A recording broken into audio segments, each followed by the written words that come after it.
let us get started with my fancy machine. I don't like standing by my computer. So as Liz said, we're going to be talking about media relations and how to send good in the media. Actually, we're going to find out how to navigate a media storm and stay dry in our tiny little boat. Everyone cool? Yeah. It's not Noah's Ark, but you're going to have to deal with it. All my contact info is on the handout and in the packets. Okay, we need to go through some common problems first, because not everyone's really comfortable standing in front of a camera. Well, you are.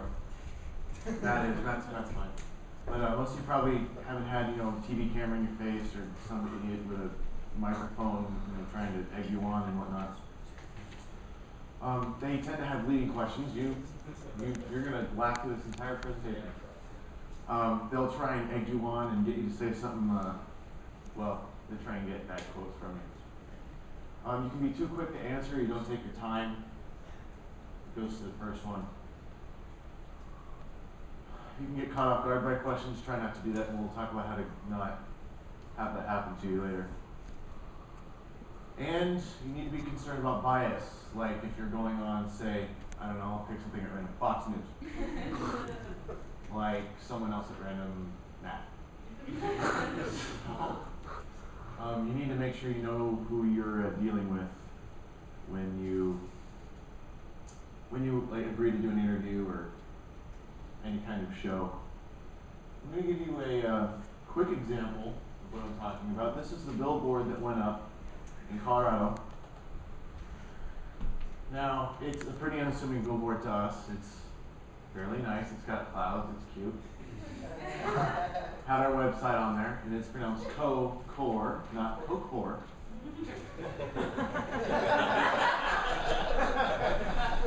Yeah. Debbie isn't here, and she's probably rolling on the floor right now. She's the one that came up with that pronunciation, and it was quite hilarious. Now, the next thing I'm going to show you is a video of one of the newscasts. There was two, but the first one they did about Channel 7 News did with me about this billboard. We're going to see all the stuff in the first slide basically happen all at once. It's brilliant. I love that they screwed up like this. All right, isn't this cool? Ooh, this is pretty nice. I should probably tell you guys, I should probably make this audible to you, huh? Shut up.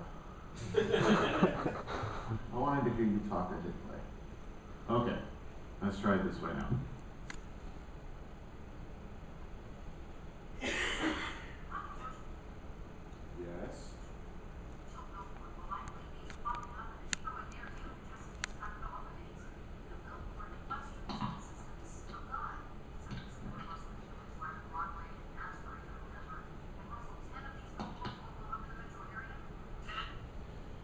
It said it questions the existence of God, right?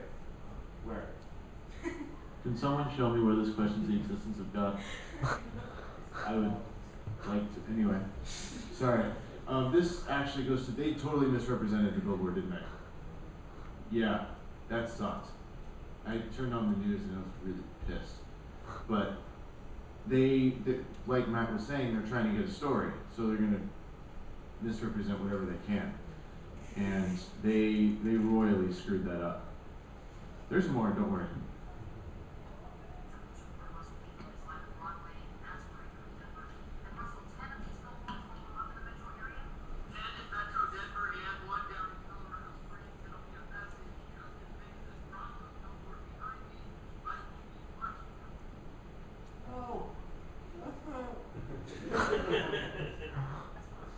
Thank you.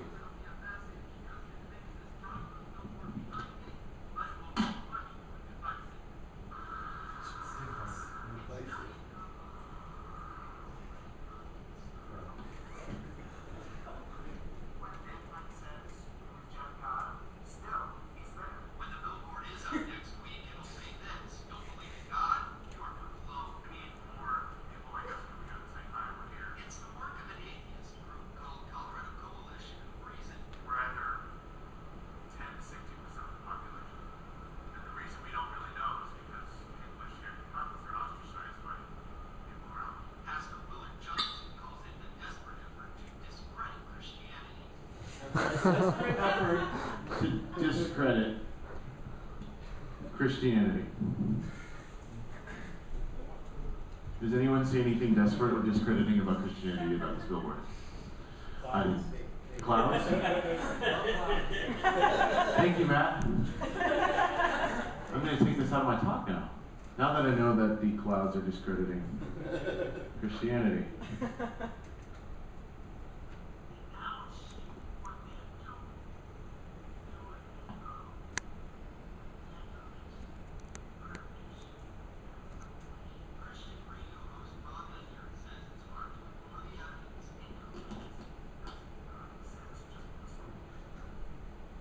Income tax doesn't not exist just because we don't believe it.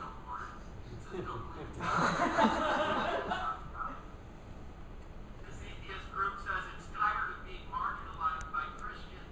The group wanted to put up billboards being freely anti-Catholics as well, but a sign company up there refused to carry the message. But it has a bus 7 dudes. Alright. That guy's kind of a douche, by the way. Every sign off he did, he was into it. I apologize for the audio and whatnot, but did you notice that they were that it was skewed really towards getting the Christian view out there? I was on for like 10 seconds, and they had 2 pastors, and Bob Enyart, by the way, actually the radio show. I went on about a month and a half later and debated it, both about this and some other stuff. He's kind of an idiot. If you didn't notice the income tax analogy, it doesn't make any sense.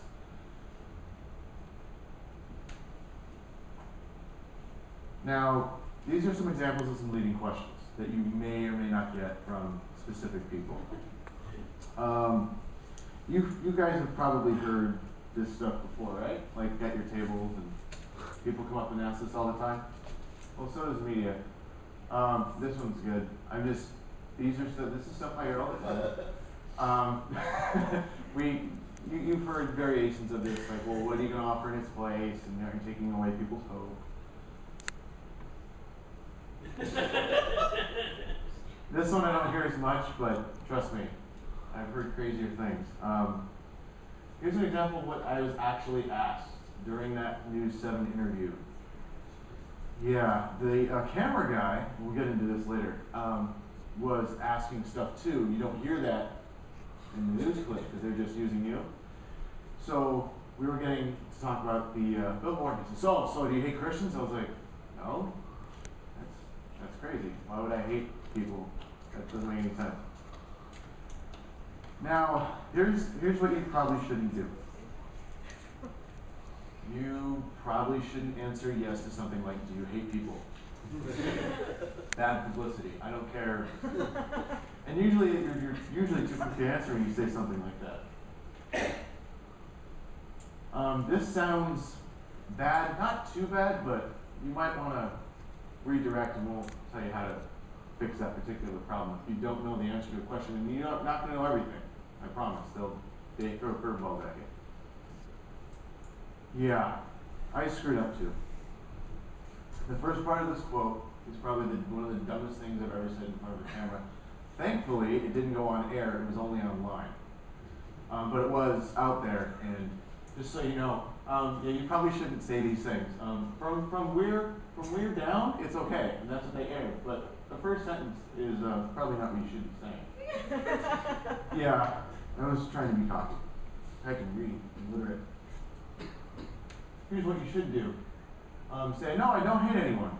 Or if that's a little too strong for you too, because Osama bin Laden's still alive, you say no, but I dislike how Group X is handling issue Y, and you give the reasons and the answers, or the reason for why you don't like it.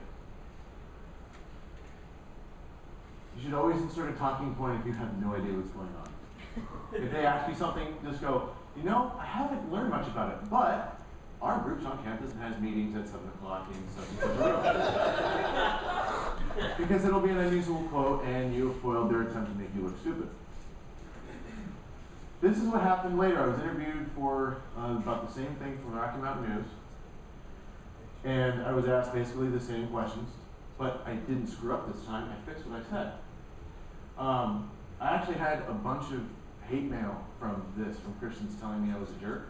So instead of saying all Christians are evil or saying something about the First Amendment that was totally inane, I decided to say it's radical Christians. You separate the people that are being harmful and from the rest of the group to make you look more logical.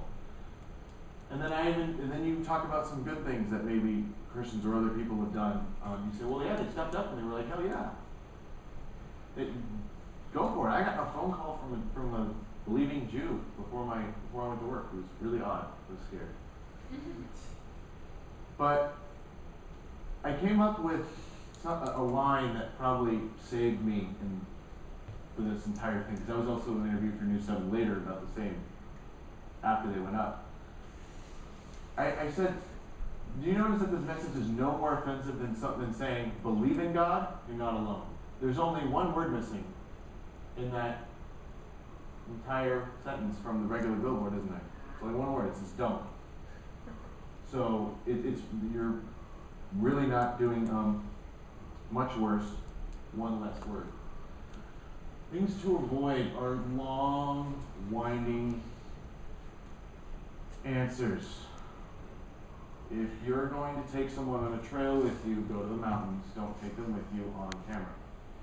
It's bad. You end up looking like you don't know what you're talking about because you look like you're trying to save yourself. It's bad. We have secular jargon we use all the time.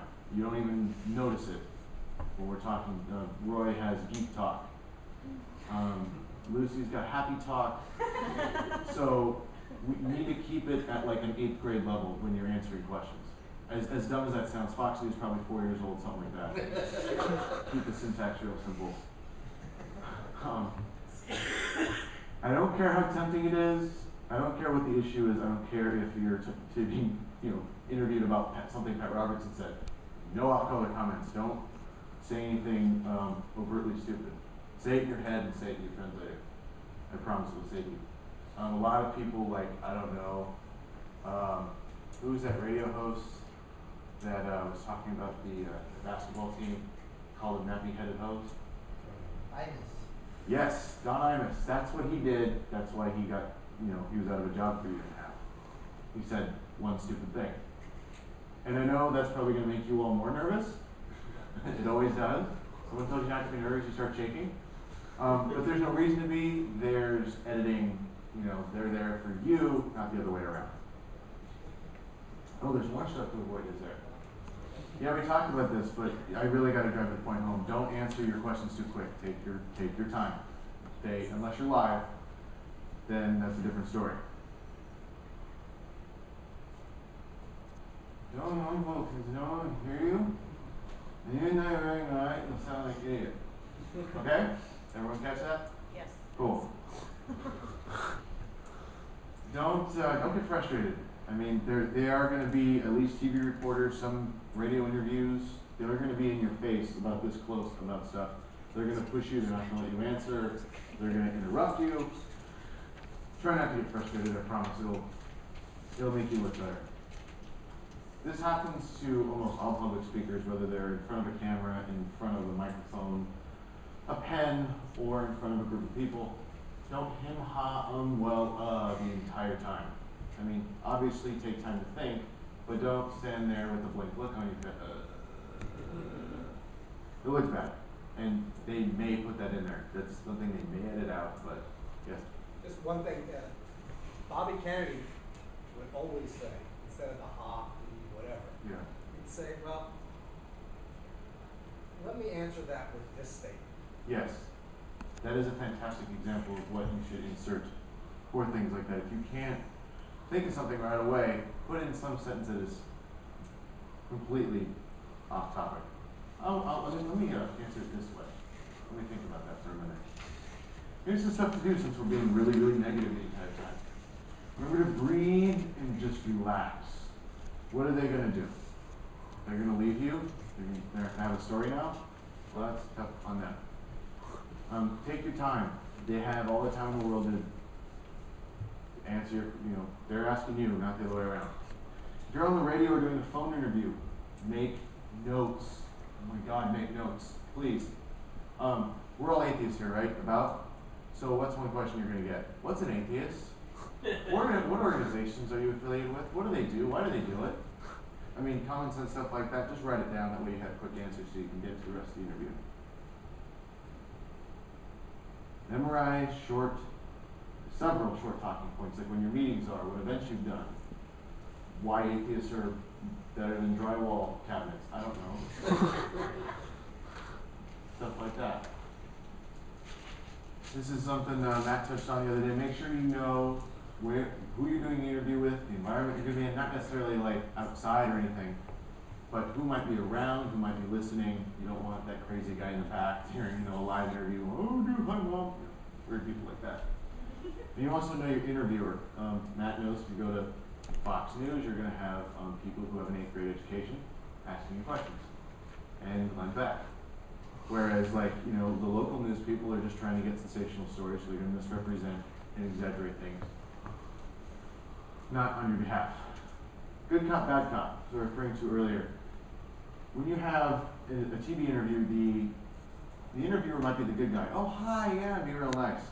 Whereas the camera guy might be a complete jackass and, say really mean things to you or be really coarse and say stupid things like, do you hate Christians, to try and get a rise out of you. If you can, not everyone does this, if you're doing a live interview, you're screwed with this part. But if you're doing, a tape interview like I did for Channel 7, or if you're doing a radio interview with someone you're not sure about, if it's free thought radio, just go. You'll be fine. But try and get the questions ahead of time. And I can't emphasize this enough. Please, be like Lucy. Smile.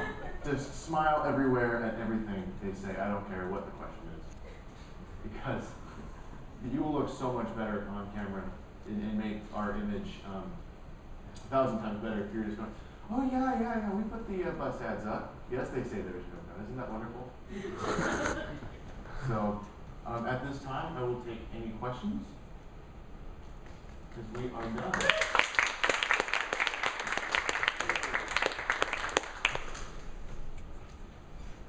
I like pretty pictures. Yes, Matt. I just want to make a comment. I guess it's not a question, but yeah, right. Sure. One thing I definitely learned throughout that whole, I guess, year or two that I was going through those situations was that you also have to be really prepared because sometimes they have information that you don't even have access to, like exactly. Other people. When I was interviewed on CNN with Anderson Cooper, on his show, he was actually able to get some quote from the board attorney, basically saying that some might feel that we should do something about this, but we feel that we just reopen the situation, and it's those kinds of things that in that circumstance it was early on, and I wasn't prepared for it.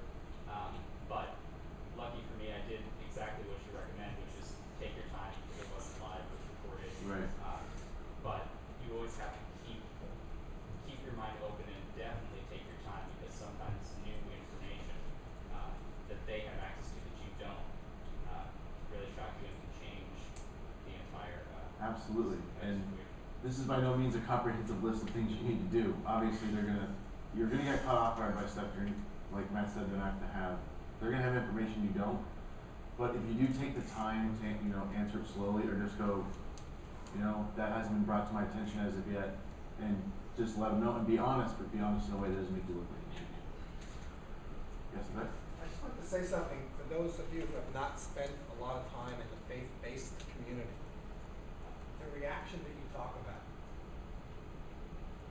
is almost impossible for us to understand how profound it is. When your entire life is built around the existence of a deity, when you're the pastor of a church, or you're just a deeply religious person, when you tell them that there is no God, it's like telling them there is no oxygen. That is, for so many people, their entire lives, everything is built around the church. And everything is built around their faith. And even when you get them at times to say things like, well, I don't really believe some of that stuff. If you just wrench God from them, it's almost like cutting them off at the kneecaps. Ow. It's like the oxygen is literally taken out of their body, and they crumble. They don't know what else to hold on to. So I think it's really important to understand that. It's almost like, this is not a nice analogy, but it's almost like a child. You know, when you tell them Santa Claus doesn't exist. No, that's a very good point. Yes. I like how Annie, Lori, Gaylor, and Dan Barker hold themselves on the media. Do you have any picture of people you try and model yourself after? Not necessarily. Matt might be my role model right now, but I've always watched people like Hitchens and all the leading skeptics and atheists, and I try and find out what they do right and what works well to convey the message. I try and model myself after all those things rather than focus on one person, but I do take cues from other people. A number of times you've talked about the media's need for sensationalism, and whenever the topic comes up, it seems like the response is how to minimize that, to keep it under control. But I wonder to what degree it can't be used to our advantage if we play to it. I mean, if we start talking about children dying in vans or crying teens that need the comfort of our blankets or what have you, that you can play to the media's need for a sensational story. I absolutely agree. When it's appropriate like that, when there are certain stories that in this they have to come to you. Obviously, you can't go to them and go, "Oh, put me in a soundbite." But if they do come to you about a story like that, absolutely, make it as heartfelt. And if 100 people died, it was 3,000. I don't care what happens. Make it. You can use it to your advantage because then they tend to go to you more. It's easy for them to have a story. Were your billboards vandalized? Not that I know of. There's only a few that I was able to at least see in my neck of the woods because I didn't want to go driving around. I'm the coordinator for Sacramento Corps, and our billboards just went up on Monday, and we have one that was vandalized on Thursday night. And so we haven't put out our press releases until Tuesday because Fred Edwards said weekends are bad. Anyway, so I'm just trying to think about, I'm not the media representative, but I've been discussing with them what kind of messages we want to say. If we're talking about there's haters in every community and things like that. If you do end up getting hate mail or something like that, you get a negative response. Yeah, we got a lot of hate mail too. If they ever ask, if the media comes to you, but just say, look, there are these bad apples in this particular community X, and we don't really focus on them because most Christians aren't like that. And then they can't really nail you on saying anything really bad about them. When it comes to the vandalism, if they ask you, who did it and why, say, look, there's vandalism happens all the time. There's graffiti. There's gang problems in every city, so it could have been anybody. Make it as general as possible, so you're not pointing anybody out. It wasn't someone who usually does this. It wasn't? No, I was kind of disappointed when I went and saw it. That's not They good. put a question mark after the vandalism. Millions are. So we went with the billboard that said, "Are you good without God?" ? Millions are, and they added also lost ? Ooh. That's going to be difficult. One technique is you can, interviewers are professionals, and they frame their questions. One thing you can do is reframe the question. They ask you, are you in favor of the death tax? I say, well, the death tax is called the estate tax. I might call it a tax on unearned, inherited wealth that applies to millionaires. And in that sense, Yeah. I'm in favor of it because it's fair. And then you don't get into the thing of, well, you're taxing dead people, and they're mean, or you're unsympathetic. So Exactly. either way you can reframe it and answer. Well, absolutely. I think I had to do that a couple times with Enyart, and there's the second interview I did with Channel 7. I ended up having to really shift the focus of the question and rephrase it in some cases, because after they went up, Haythorne called me and asked what was going on, and I was like, well, I've got hate mail and all this stuff. So they tried to get me on some of those questions again. Like, do you hate these people? Are you mad at them? No, dude, I'm not mad at them. I mean, they're going to do what they want to do anyway. I'm not going to go out and try and stop them from emailing me. But, I think I would try and rephrase the question and say, well, what I think is that it's radical Christians. it's this particular group of people instead of them having the. The other thing is, you're not gonna convince everyone. Oh no, that's true. So, figure you're gonna lose those diehards that are on the theistic positions. You have to aim your target at the people that are in the middle.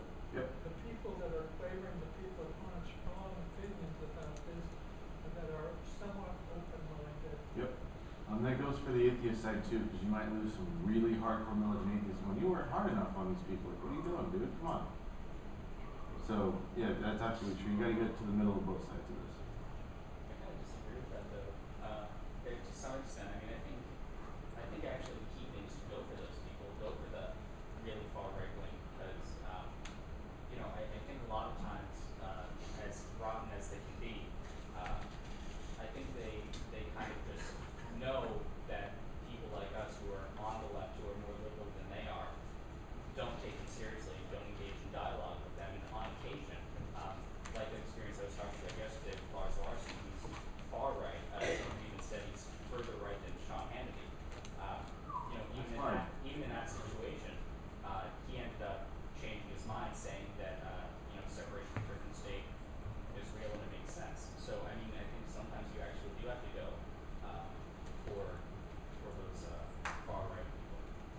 There are instances when it can be helpful.